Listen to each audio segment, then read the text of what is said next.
If I had 10 days to explore Alaska,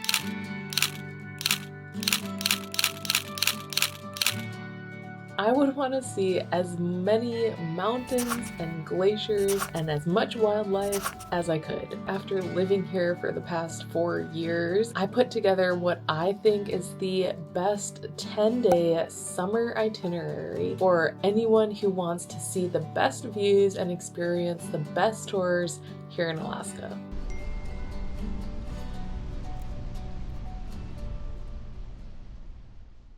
If you're new here, hi, I'm Deborah. Tyler and I are currently in Africa, and I had so much fun filming the Alaska packing list video that I thought this would be another great addition to our video library. I've got my coffee, I have my Alaska sweater, so let's get into it. For your first day in Alaska, most people, and what I recommend doing, is flying into Anchorage. You have the most options on places you can go from here, the most places to stay, and it's really just the most convenient. If you get here early enough, you should have a little bit of time to explore. I recommend checking out the Anchorage Museum. It has some really large exhibits, and it's a great way to learn more about local history. And if you want something a bit more exciting, then I always recommend the trolley tour and the Segway tours. Both are great interactive ways to get to know the city a bit better. If you're staying in Anchorage, I recommend Wild Birch Hotel, which was just completely redone. Again, there's so many places to eat in Anchorage, but my personal favorites near downtown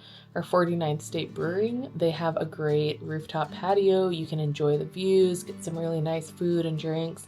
Or if you want something a bit cozier, one of my personal favorites is Whiskey and Ramen. They have these amazing pork buns and some really good ramen. P.S. If you are someone who loves dessert like I am, definitely go check out Wild Scoops. They're a local ice cream shop and they focus on using some local ingredients in their ice cream flavors. They're really good. Even though you just arrived to Anchorage, I recommend heading out of Anchorage today and heading down to Seward. The drive from Anchorage to Seward takes about 2.5 to 3 hours in the summer. You'll of course need a place to stay in Seward. If you're visiting in the summer, it's really important that you book these in advance. My favorite recommendation in town is Salted Roots.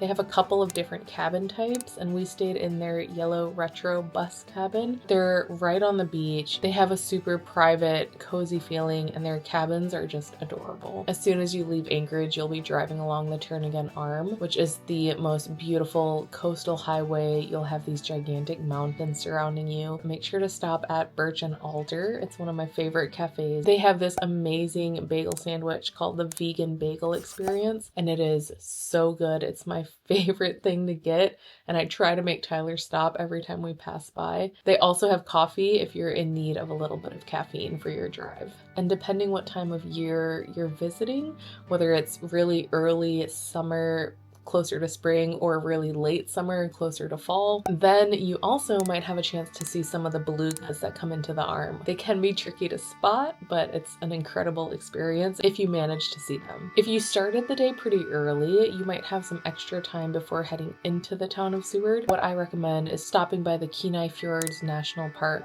Visitor Center. From there, you can head out on the Exit Glacier hike, which is about 1 to 2 miles. It's fairly flat and it brings you to these amazing views of Exit Glacier. If you're looking for places to eat in Seward, I have a full blog post on some of my favorite restaurants. Top recommendations would be Tidewater Tap House, Lone Chicharron, and Woody's Thai Kitchen. They're all delicious. They're our go-to spots when we're in town. And if you need another caffeine pick-me-up, definitely go check out Resurrection Art Coffee House.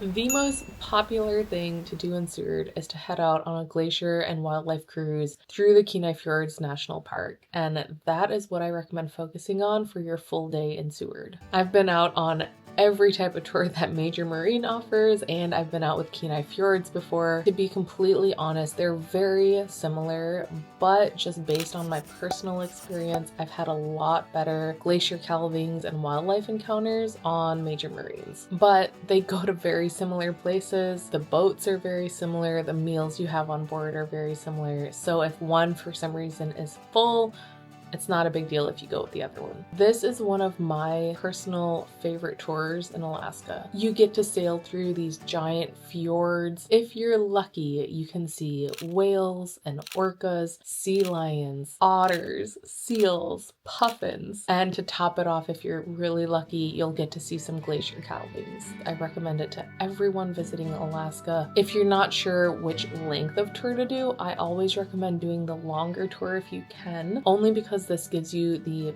most amount of time and more chances to see wildlife. Today we're packing up and we're moving from Seward to Homer. Homer is personally one of my favorite cities in Alaska. We have so many other videos from other trips that we've done to Homer. The drive from Seward to Homer takes about 3.5 to 4 hours. Now there's two different ways you can go on places to stay in Homer. One is you can stay in town at Westwind Cabins. They have a set of 4 cabins. We've been in all of them and they're incredible, very Nordic, cozy style. And they have a hot tub, sauna, and cold plunge that guests can take advantage of. So it's a really nice stay if you want to relax and unwind a little bit. The other option is to actually book a more inclusive stay out in Halibut Cove. Coho Cabana is one of my favorite stays in the entire state. It's an entire experience just on its own. And if it's in your budget, this is one place I definitely recommend splurging for. Whichever way you go, I recommend exploring town for a little bit, walk down to the spit, explore the shop, take in the views of Katmai Bay, look for otters down at the harbor. And if you're visiting at low tide, you can also look under the docks for starfish. Plus, you can stop by the Homer Chamber of Commerce and pick up your end of the road certificate that says you basically made it to the end of the road in Alaska. I have another blog post of all my favorite places to eat in Homer, but my personal favorites and go-tos are Main Street Ramen, the Twisted Goat, and the Cannery, which is one of the newer restaurants in town. They also have a patio overlooking the Katmai Bay and mountains. If you're looking for a coffee shop in Homer, definitely check out Cove & Co. Coffee. I want to say they just opened last summer. It's a great spot to hang out, super cute and cozy. They have free Wi-Fi if you need to get some work done, and it's a great spot to grab a little quick bite to eat and fuel up on caffeine. Day 5 and we're going to a glacier. Depending where you stayed, this adventure can look a little bit different. If you decided to stay in town at a place like Westwind Cabins, then you'll need to coordinate a water taxi to get over to the beginning of the hiking trail. I recommend Mako's water taxi. That's who Tyler and I always go with anytime we cross over the bay. They're super easy to schedule and we've always had a good experience with them. If you stayed at Coho Cabana, then you can just take some of the kayaks out, paddle across the water, and start on the trail that way.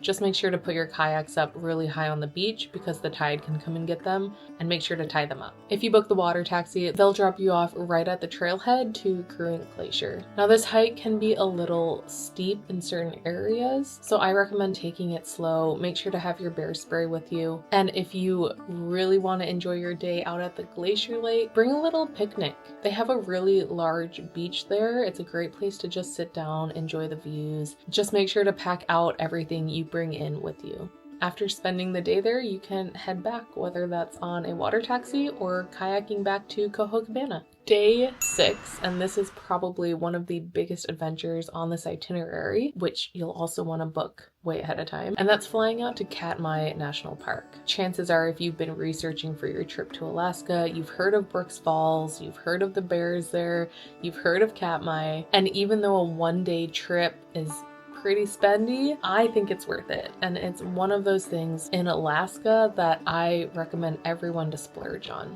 We've been to Katmai twice now, once on a day trip from Homer and another time through a day trip from Lake Clark National Park. The company you book with will organize everything for you. In the past, we've gone with Bald Mountain Air, but that was quite a few years ago. But both times we've been, there's been a bear right on the beach as we pull up in the float plane. We've been lucky to see bears at the falls both times, and because we've always visited at the end of summer, the bears have been really giant and fat because they're preparing for winter. You're really only at Katmai for a couple of hours, but with the flight there and back, it's usually a whole day trip. And I recommend trying your best to get a good window seat or sitting in the co-pilot seat if it's an option, because the views on the way there and back are absolutely stunning. This day is truly one of the most incredible experiences here in Alaska, so make sure to bring your camera. Today is not going to be the most exciting day, especially considering you went bear viewing yesterday. For the first half of this itinerary, we've been exploring the Kenai Peninsula, so today we're heading north.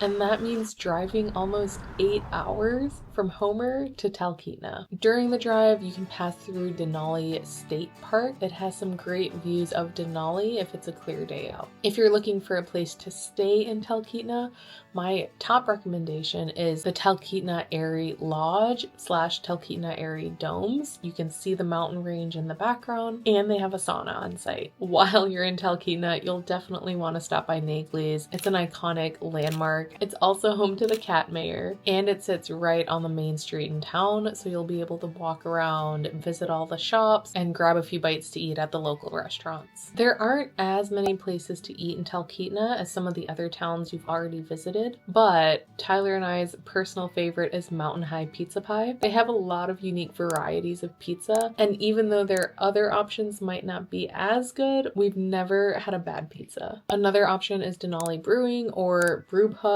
My favorite dish to order is the Aleutian, which is a cod sandwich. Really tasty. Otherwise, you can also go check out my blog post on Talkeetna Places to Eat. Has a lot more options in there if you're looking for a few more places to check out. On day 8, I recommend checking out Denali National Park. Experiences in Denali can be hit or miss, and I don't want to give you these false expectations. I've heard a lot of people that don't see any wildlife, they have terrible weather, they don't see the peak of Denali, but I really recommend jumping on one of their bus tours and exploring more of the national park that way. If you drive, you can only go in until about mile 12, and from there all private vehicles are turned around. So the only way to get past that is if you have a camping site reserved or if you're taking the bus, which is why I recommend taking the bus. We have seen an incredible amount of wildlife at Denali. We've seen caribou, we've seen moose, we've seen the Alaska state bird, grizzlies. So it's really important to keep your eyes peeled at all times, because sometimes the bus driver won't notice wildlife right away. So it's important that if you spot something, you let them know. Now, Denali can be super busy, so just expect lots of crowds in the summer, and bring your camera because the views are absolutely beautiful. Also, fun fact, if you don't see the peak of Denali, don't feel too bad. They say only 30% of visitors see it, so it really just depends on the weather. And if you do happen to see it without any clouds, just consider yourself really lucky. In all of my itineraries, I always recommend keeping a flex day, because things in Alaska can change depending on the weather. You never know if you're gonna get a flat or have car issues. Unexpected things happen. So even though today is technically a flex day in case any of your other activities got switched around, I do have some recommendations for you. One is to stay in Talkeetna and do a flight seeing tour of Denali. This is the one thing that I haven't done yet, mainly because I'm saving up money to do it, but everyone's videos that I see always look incredible, and if you're lucky to get a nice clear day, this is going to be one thing that you remember forever. Option number 2 is to begin the drive back to Anchorage, but stop in the Matsu Valley area, so around Palmer and Wasilla. You could either go to Hatcher Pass and see the iconic red cabins and explore for the day, or one of my favorite tours is to head out to the Matanuska Glacier. They have a few tours and different tour companies out there, but if you're able to book a hiking tour out onto the glacier, again, I promise it'll be one thing you never forget. You'll also want to bring a water bottle just in case you want to try some of the glacier water. And if you want to bump it up and have an even more incredible experience, one of my all-time favorites is going glacier glamping. Now this will bring you into day 10 of the itinerary, so you'll want to make sure you have a later flight on day 10 when you leave, but this is one experience that blew my mind. From the incredible food to the helicopter flight over the glacier and actually camping on the glacier itself, definitely a core memory that stands out from all my Alaska adventures. You can actually see the whole video that I'll put right here. Depending which adventure you choose will impact where you want to stay. If you decide to explore Hatcher Pass, you can actually stay in the iconic red cabins. If you decide to go glamping, you'll of course be glamping. Day 10 is the day you go home, which is kind of a bummer. Depending what time your flight is, you could fit in a few more things, but personally, I'm not going to recommend anything on day 10, only because I don't want you to miss your flight. But if you have one more day in Anchorage, or your flight is super late at night, then I'll give you one more recommendation. And that is to head out on a day trip to Lake Clark. Tyler and I have been the last 2 summers now. Be honest with you guys, it's one of my favorite places where I feel like I can really connect with nature and relax and enjoy my surroundings. They have a really great waterfall hike. You can enjoy these amazing views, and everything is organized by Lake Clark Resort, including the flight in and out of Anchorage. It's a great way to squeeze in one more place in Alaska and cross off another national park. And that is how I would spend 10 days exploring Alaska, seeing some of the top highlights, top attractions, while still enjoying and going at a bit of a slower pace. If you're planning a trip to Alaska and have any other questions, we have a ton of resources out there and we would love to help you guys plan. So if you have any questions, feel free to drop them in the comments. I really try to answer pretty much everything that comes through on there. I hope you have the best time planning your trip to Alaska. So thanks for watching. I'll see you guys on the next one, and make sure to go check out some of our other Alaska videos. See you next time.